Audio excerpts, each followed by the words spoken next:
नमस्ते दोस्तों। टेंस की हमने एक क्लास इससे पहले ले ली है, वो आपने ज़रूर पढ़ ली होगी। टेंस में हमने बात की थी कि टेंस के लिए हम पढ़ने के लिए क्यों आवश्यक है। टेंस को हम दो काम के लिए पढ़ते हैं। सबसे पहले तो कार्य के बारे में जानने के लिए, दूसरा समय के बारे में जानने के लिए। समय के आधार पर हमने टेंस को कहा था 3 प्रकार के हैं, और कार्य के आधार पर हमने टेंस को कहा था कि 4 प्रकार के होते हैं। इन दोनों को मिलाकर हमने कहा था कि टेंस 12 प्रकार के होते हैं। उसमें सबसे पहला टेंस पढ़ा था हमने प्रेजेंट इंडेफिनिट। प्रेजेंट इंडेफिनिट के बारे में कुछ बातें हमने जान ली थी, जैसे एच वी डू और डज होती है। एक वचन के साथ डज, बहुवचन के साथ डू का प्रयोग किया जाता है। एक वचन कौन से हैं? ही, सी, इट, या किसी का नाम आ जाए एक वचन है। बहुवचन कौन से हैं? आई, यू, वी, दे, या फिर एक ग्रुप का नाम आ जाए जैसे स्टूडेंट्स, ये भी बहुवचन की श्रेणी में आते हैं। ठीक है, इसके बाद हमने इसकी एक स्ट्रक्चर की भी बात की थी, वो आपने जरूर याद की होगी। सबसे पहले सब्जेक्ट आता है, उसके बाद एम बी। अगर सब्जेक्ट एक वचन है तो एम बी की फर्स्ट फॉर्म में लगेगा एस या ई एस। अगर सब्जेक्ट बहुवचन है, जैसे एक एग्जाम्पल उसका, बहुवचन वाला हमने कल नहीं लिया था, एक एग्जाम्पल है उसका, जैसे राम और राधा। राम और राधा बाजार घूमने जा रहे हैं। बाजार जा रहे हैं लिख लो, बाजार जाते हैं, जाते हैं। सबसे पहले हमने टेंस की पहचान करना सीखा था कि अंत में अगर ता है, ती है, ते हैं, इनमें से कोई आए तो प्रेजेंट इंडेफिनिट है। अगर प्रेजेंट इंडेफिनिट है तो सबसे पहले आएगा सब्जेक्ट। सब्जेक्ट मतलब काम कौन कर रहा है? राम और राधा ये काम कर रहे हैं, तो सबसे पहले राम एंड राधा। एक बात हमेशा याद रखेंगे, जब भी हम इस प्रकार के वाक्य बना रहे होंगे तो सबसे पहले जो भी नाम होते हैं वो हमेशा कैपिटल लेटर में लिखे जाते हैं। जैसे करेक्ट करेक्ट करने वाले क्वेश्चंस आते हैं जिनमें जो मिसिंग लेटर्स होते हैं या फिर करेक्ट करने वाले होते हैं, उनमें ये जो आर है इसको छोटा लिख देगा, इन आर को। ये आपको गलती वहाँ पर पहचाननी है, और यही गलती वाले क्वेश्चन आते हैं इसमें स्पेस दे देके कि कौन सी जगह पर गलती है, उस गलती वाली जगह को पहचानो। तो इस तरह आपको पहचान लेना है। जितने भी नाम होते हैं इस दुनिया में, जितनी भी नाउन होती हैं, नाउन हमेशा कैपिटल लेटर से स्टार्ट होंगे। जैसे राम नाम है तो कैपिटल लेटर, राधा नाम है तो कैपिटल लेटर। उसके बाद स्ट्रक्चर याद होगी आपको। स्ट्रक्चर में एक बार और लिख देता हूँ। सबसे पहले सब्जेक्ट, उसके बाद एम बी की फर्स्ट फॉर्म में एस या फिर एस, उसके बाद ऑब्जेक्ट, उसके बाद अदर, और उसके बाद फुल स्टॉप। ये हमारी स्ट्रक्चर थी। ठीक है, स्ट्रक्चर थी। तो Ram and Radha M B की फर्स्ट फॉर्म, जाना की होती है गो, जाना की होती है गो। अगर एक वचन होता, अगर एक वचन होता तो फिर इसमें लगाते हैं हम एस या यस, लेकिन बहुवचन है तो अब एस या यस की कोई ज़रूरत नहीं है। एम बी की सिर्फ आएगी फर्स्ट फॉर्म। एक स्थान से जब दूसरे स्थान तक जाते हैं तो टू प्रपोजिशन का प्रयोग करते हैं, ये हमने कल सीखा था। टू, और कहाँ पे जा रहे हैं? मार्केट। अगर आपने मार्केट पहले भी देखा है तो आ जाएगा दा। अगर मार्केट आप पहली बार जा रहे हो तो आप दा नहीं लगाओगे। ठीक है, तो दा मार्केट मतलब हमने पहले भी देखा है, तो दा मार्केट आ गया समझ में। इस प्रकार के बहुवचन वाले वाक्य होते हैं। अब हम सेकंड टेंस की स्टार्टिंग करते हैं, और सेकंड टेंस है प्रेजेंट कंटिन्यूअस। अब टेंसों में टाइम नहीं लगने वाला है, तो आप जल्दी जल्दी समझते समझते चलेंगे, और जो समझ में ना आए वो आप एक बार कमेंट कर देंगे तो मैं उसके लिए कोई और शॉर्ट ट्रिक बनाकर आपको डाल दूंगा। दूसरा टेंस फटाफट देखते हैं अब। Present continuous tense, present continuous tense, present continuous tense. Hindi में बात करें तो पहचान की बात करें हिंदी में, तो जिन वाक्यों के अंत में रहा है, रही है, रहे हैं, रहा हूं इत्यादि में से कोई एक आए तो वे वाक्य प्रेजेंट कंटिन्यूअस टेंस के होते हैं। ठीक है, अगर प्रेजेंट कंटिन्यूअस की हेल्पिंग वर्ब की बात करें, हेल्पिंग वर्ब है is, am, are.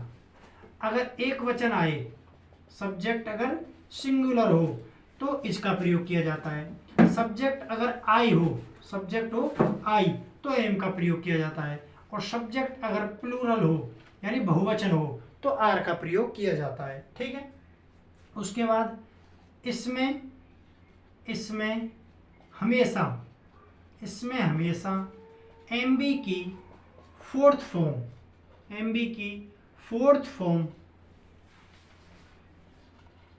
Fourth form का प्रयोग करते हैं, फोर्थ फॉर्म का मतलब क्या है, क्लास की पहली क्लास में बताया था फोर्थ फॉर्म क्या होती है, फर्स्ट सेकंड थर्ड फॉर्म, उसके बाद आईएनजी वाली जितनी भी फॉर्म होती हैं वो फोर्थ फॉर्म, और एस या ईएस वाली जो फॉर्म होती हैं वो फिफ्थ फॉर्म की श्रेणी में आती हैं। ठीक है, तो इसमें फोर्थ फॉर्म का प्रयोग किया जाएगा।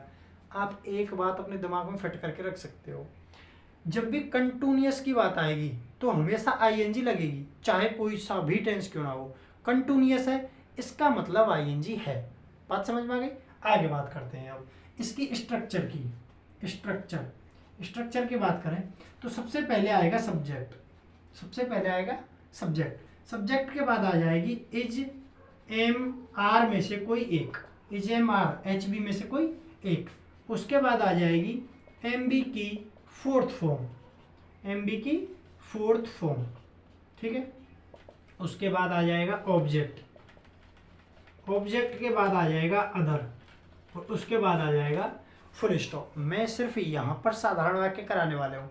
नकारात्मक, प्रश्नवाचक नकारात्मक, इस प्रकार के वाक्य हम एक साथ एक क्लास में सीखने वाले हैं, 12 के 12 टेंस होके। इस तरह में अलग अलग हरके नहीं करा सकता क्योंकि बहुत बड़ी बड़ी क्लास हो जाएंगी, तो आपको भी परेशानी आएगी, मुझे भी। इसके बजाय हम एक क्लास रखेंगे जिसमें सिर्फ हम नेगेटिव, इंटेरोगेटिव और इंटेरोगेटिव की ही बात करने वाले हैं। ठीक है, तो यहाँ पर हम सिर्फ साधारण की बात करते हैं। आप साधारण सीख गए तो इंटेरोगेटिव नेगेटिव सिर्फ 5 मिनट में आप सीख जाओगे, ये मेरी जिम्मेदारी है। आप सिर्फ इसको देखिए। सबसे पहले सब्जेक्ट आएगी, उसके बाद H B is am are आएंगे, उसके बाद एम बी की फोर्थ फॉर्म आएगी, ऑब्जेक्ट अदर, और उसके बाद फुल स्टॉप आ जाएगा। जैसे एक सेंटेंस देखते हैं हम, जैसे राधा खाना पका रही है, राधा खाना पका रही है, रहा है, रही है, रहे हैं आ रहा है, प्रेजेंट कंटिन्यूअस टेंस है। राधा क्या पका रही है, क्या से फर्स्ट ऑब्जेक्ट मिलेगा, किसको से सेकंड ऑब्जेक्ट मिलेगा, तो ये है फर्स्ट ऑब्जेक्ट। ठीक है, ये ऑब्जेक्ट भी मिल गया। ये पकाना, ये हमें वर्ब भी मिल गई, मेन वर्ब जिसे कहते हैं। और कौन पका रही है, राधा, ये हमारा सब्जेक्ट हो गया। सबसे पहले सब्जेक्ट राधा, सब्जेक्ट के बाद इज एम आर में से कोई एक वचन है, राधा नाम है तो एक वचन है, ही सी इट, या कोई एक नाम एक वचन की श्रेणी में आते हैं तो इज आ जाएगा। उसके बाद एम बी की फोर्थ फॉर्म, एम बी है पकाना की होती है कुक, और कुक की फोर्थ फॉर्म होती है कुकिंग। क्या कुकिंग, फूड, और फुल स्टॉप। ये हो गया Radha is cooking food, Radha खाना पका रही है। इस प्रकार के वाक्य हैं। एक और वाक्य देखते हैं, जैसे सुरेश विद्यालय जा रहा है, सुरेश विद्यालय जा रहा है, वे गांव से आ रहे हैं, वे गांव से आ रहे हैं। इस प्रकार के वाक्य। रहा है, रही है, रहे हैं, आ रहा है, मतलब प्रेजेंट कंटिन्यूअस है। जाना इसमें वर्ब है और आना इसमें वर्ब है। इसमें ऑब्जेक्ट है नहीं, क्या या किसको का कोई उत्तर नहीं है, तो इसमें वर्ब ऑब्जेक्ट तो है ही नहीं। इसमें ऑब्जेक्ट है क्या, वे क्या आ रहे हैं, वे किसको आ रहे हैं, कुछ भी नहीं मिल रहा, इसमें भी ऑब्जेक्ट नहीं है। इसकी बात करें तो सबसे पहले सुरेश एक वचन है तो इज लग जाएगा। उसके बाद एम बी गो, और गो में लग जाएगी आईएनजी, तो फोर्थ फॉर्म बन जाएगी। एक जगह से दूसरी जगह जा रहे हैं तो टू प्रपोजिशन। विद्यालय को पहले से जानते हैं तो द स्कूल। ठीक है, उसके बाद इसकी बात करें तो सबसे पहले दे, और दे क्या है, बहुवचन, और बहुवचन है तो आर, दे आर। आना की क्या होता है, कम, और कम में लगा देंगे आईएनजी, कमिंग, फोर्थ फॉर्म बन जाएगी। फ्रॉम विलेज, से की हो जाएगी फ्रॉम, द विलेज भी लगा सकते हो अगर पहले से जानते हो तो, द विलेज। ठीक है, एक और वाक्य देखते हैं, मैं पढ़ रहा हूँ, मैं पढ़ रहा हूँ। आई के साथ लगेगा एम, आई एम, पढ़ना की होती है रीडिंग, आई एम रीडिंग, मैं पढ़ रहा हूँ। ना ऑब्जेक्ट है ना अदर है, बाकी कुछ भी इसमें नहीं है। यहाँ पर ये होता है खत्म। अब अगले टेंस की बात करते हैं, प्रेजेंट परफेक्ट टेंस।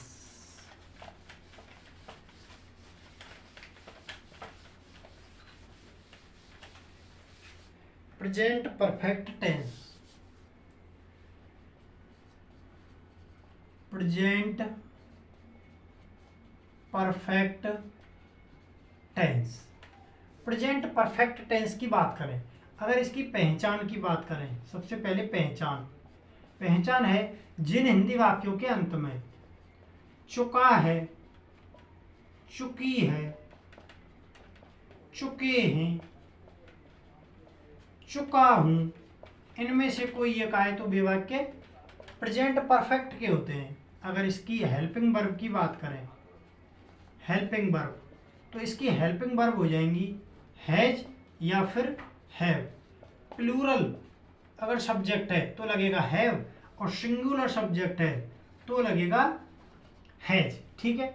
इसके बाद इसमें एमबी की थर्ड फॉर्म का प्रयोग किया जाता है अगर काम परफेक्ट है। परफेक्ट है मतलब काम हो चुका है, और काम हो चुका है तो एमबी की आएगी हमेशा थर्ड फॉर्म। ठीक है। इसकी देखते हैं स्ट्रक्चर। स्ट्रक्चर की बात करें तो सबसे पहले आएगा सब्जेक्ट। सब्जेक्ट के बाद हेल्पिंग वर्ब। हेल्पिंग वर्ब है इसकी हैज या हैव, हैज या हैव में से कोई एक आ जाएगा। उसके बाद एमबी की मेन वर्ब की थर्ड फॉर्म, मेन वर्ब की थर्ड फॉर्म। उसके बाद आएगा कर्म, ऑब्जेक्ट। उसके बाद अदर, अन्य, जो भी कुछ है। उसके बाद फुल स्टॉप आ जाएगा। जैसे एक एग्जांपल देखते हैं, सुधा खाना पका चुकी है।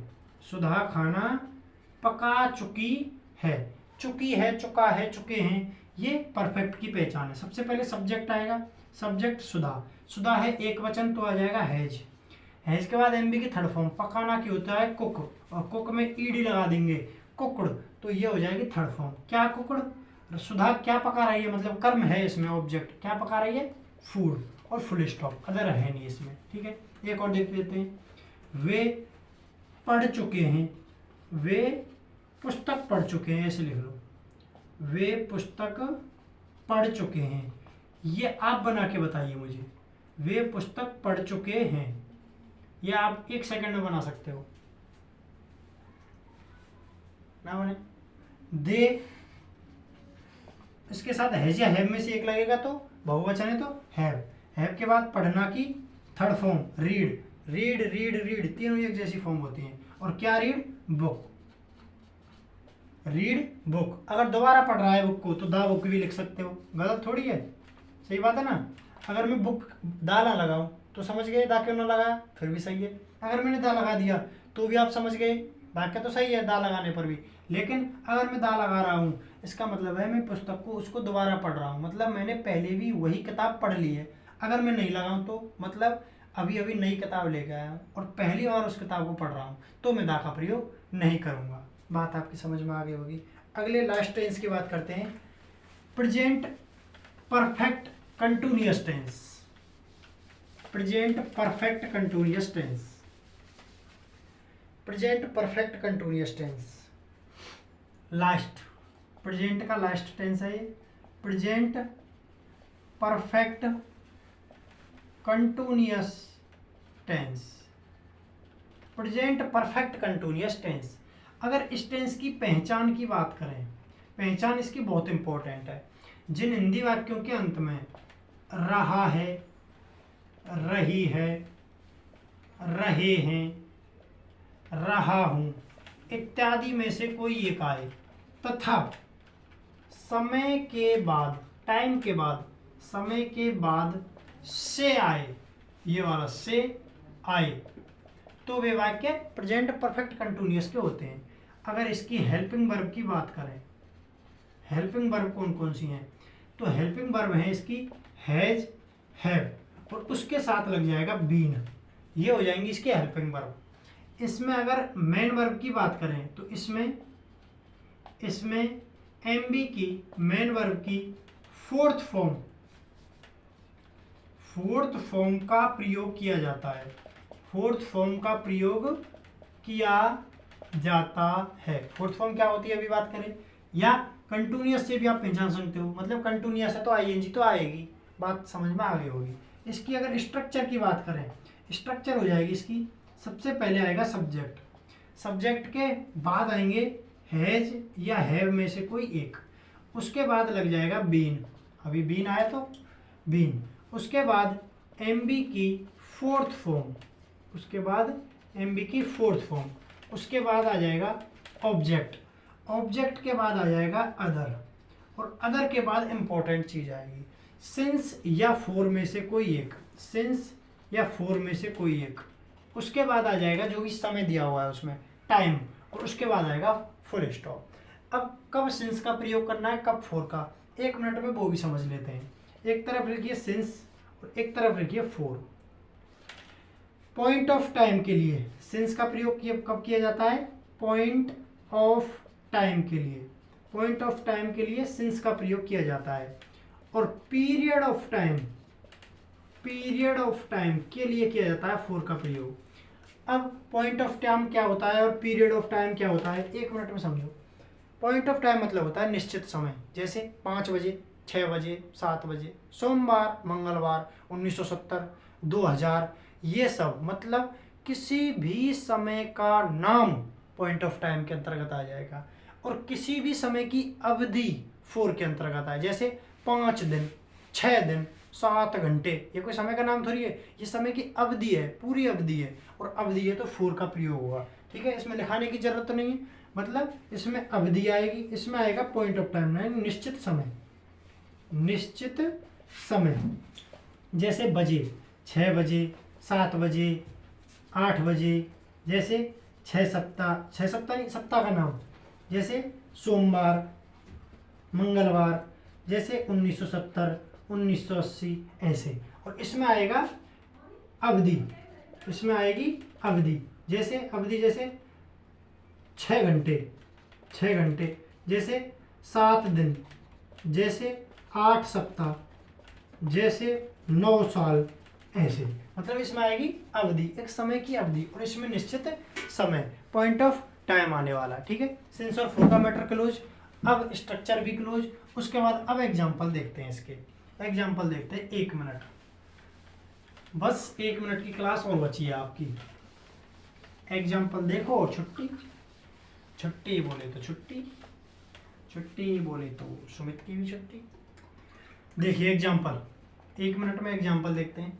जैसे राम 6 बजे से पढ़ रहा है, पढ़ रहा है, तो सबसे पहले सब्जेक्ट आएगा राम। अब हैज या हैम में से कोई एक, तो इसके हिसाब से हैज, और उसके बाद लगेगी बीन, लग जाएगी बीन। उसके बाद क्या आता है, एमबी की फोर्थ फॉर्म। एमबी है पढ़ना, पढ़ना क्या होता है रीड, और रीड की फोर्थ फॉर्म बनाने के लिए आईएनजी लगा देंगे, रीडिंग। अब उसके बाद आएगा अदर, अदर कुछ है नहीं, ऑब्जेक्ट इसमें कुछ है नहीं। उसके बाद आएगा सिंस या फोर में से कोई एक। 6 बजे एक निश्चित समय है, और निश्चित समय है तो सिंस, सिंस 6 o'clock, 6 बजे। ठीक है, एक और एग्जांपल देखते हैं। जैसे सुमित, सुमित 2 घंटे से, 2 घंटे से, 2 घंटे से लिख रहा है, लिख रहा है। ये एक वाक्य है। सबसे पहले रहा है, रही है, कंटिन्यूअस की पहचान है, समय भी आ गया, परफेक्ट की पहचान है। ठीक है, तो ये प्रेजेंट परफेक्ट का वाक्य हो गया। अब सबसे पहले देखते हैं सब्जेक्ट। सब्जेक्ट है सुमित, सबसे पहले सुमित आ गया। हैज या एम में से कोई एक, तो हैज। उसके बाद लग जाएगी बीन। उसके बाद फोर्थ फॉर्म लिखना, राइट, और राइट की फोर्थ फॉर्म बनाने के लिए आईएनजी लगा देंगे, राइटिंग। 2 घंटे से, 2 घंटे एक अवधि है, अवधि है तो 4 2 hours। ठीक है, ये वाला भी होता है खत्म। अब बात करते हैं हम पास्ट टेंस की। ठीक है, पास्ट टेंस की। पास्ट टेंस भी प्रेजेंट की तरह 4 प्रकार का होता है। सबसे पहले आता है पास्ट इंडेफिनिट या सिंपल पास्ट। इसको हम कल की क्लास में हम पढ़ने वाले हैं। ठीक है, आज के लिए इतना ही, धन्यवाद।